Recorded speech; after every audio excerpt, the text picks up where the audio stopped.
Hi friends, मैं नवलेश आज आप लोग के लिए ओम का नियम सत्यापित करने वाला हूं, जो एग्जाम में 2024 में नहीं आया, 2023 में नहीं आया, 2024, 23, 22 में नहीं आया, लेकिन 2025 के लिए ये क्वेश्चन इंपॉर्टेंट होगा, जो आने की 90% आशा है कि आएगा ही।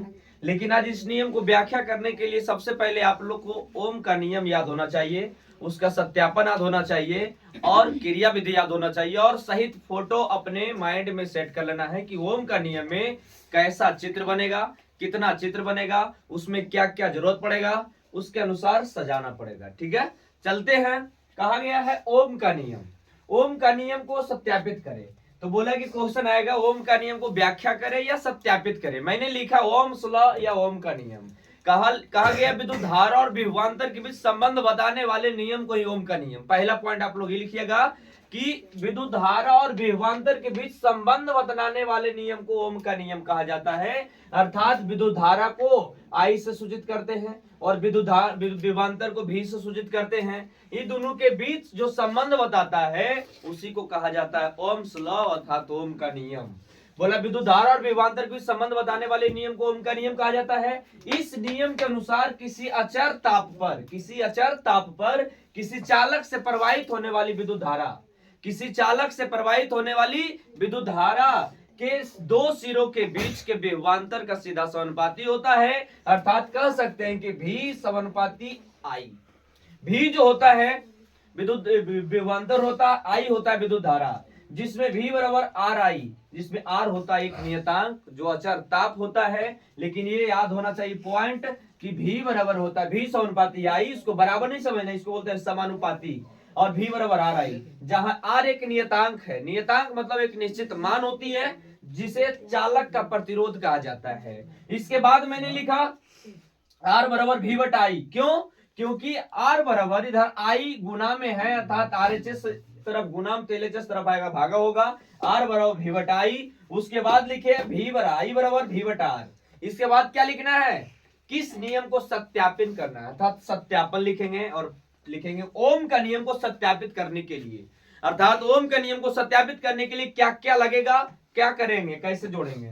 बोला ओम का नियम को सत्यापित करने के लिए सर्वप्रथम एक चालक तार लेते हैं, उसके बाद एमीटर को लेते हैं, वोल्टमीटर को लेते हैं और दाब कुंजी को, बैटरी को और परिवर्तनशील प्रतिरोध को लेकर चित्र के अनुसार सजा दिया जाता है। और जिसमें एमीटर और वोल्टमीटर होता है, जिसमें मीटर को श्रेणी क्रम में और वोल्टमीटर को समांतर क्रम में जोड़ दिया जाता है। और चित्र इसके बाद चित्र होता है। चित्र मैंने चित्र के अनुसार सजाया, जो मैंने सामान लिया था, एमीटर, वोल्टमीटर, बैटरी, दाब कुंजी, परिवर्तनशील प्रतिरोध, ये सब कुछ चित्र के अनुसार मैंने सजाया।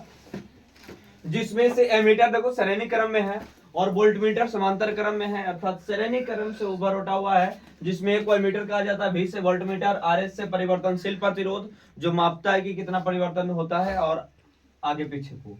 दाब कुंजी होता है जो प्लग होता है और बैटरी होता है जिससे विद्युत धारा प्रवाहित की जाती है। ये संयोजित ऊर्जा होती है।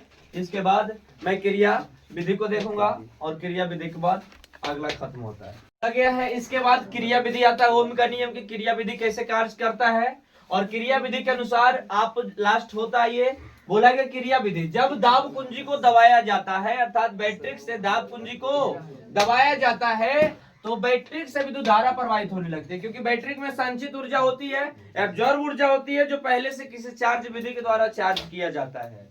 बोला गया जब दाब कुंजी को बैटरी से विद्युत धारा प्रवाहित की जाती है तो एमीटर, कौन मीटर, एमीटर विद्युत धारा का मान तथा वोल्टमीटर भी का मान अर्थात विभवांतर का मान ज्ञात किया जाता है। अर्थात एमीटर से धारा का मान और वोल्टमीटर से विभवांतर का मान और परिवर्तनशील प्रतिरोध को आगे पीछे खिसकाकर दिए गए मान को दोहराया जाता है और दोहराने के बाद उस मान को प्राप्त किया जाता है और प्राप्त मान को एक ग्राफ पे दर्शाया जाता है। तो प्राप्त ग्राफ से एक सरल रेखा प्राप्त होता है जिसे ओम का नियम सत्यापित होता है। अर्थात जब आगे पीछे घसकाई जाती है रेखा को, अर्थात परिवर्तनशील प्रतिरोध को, तो उसमें धारा का मान और विद्युत धारा विभवांतर का मान दोनों को मान प्राप्त करके एक ग्राफ पे दर्शाया जाता है। उस ग्राफ को एक्स एक्सिस और वाई एक्सिस होती है जिससे एक सरल रेखा प्राप्त होता है। तो इसी सरल रेखा से पता चलता है कि ओम का नियम एक चर ताप पर स्थिरांक होता है। इसके बाद ओम का नियम 5 नंबर में आता है। यदि वीडियो अच्छा लगा हो तो अपने दोस्तों के साथ शेयर करें, लाइक कमेंट सब्सक्राइब करें।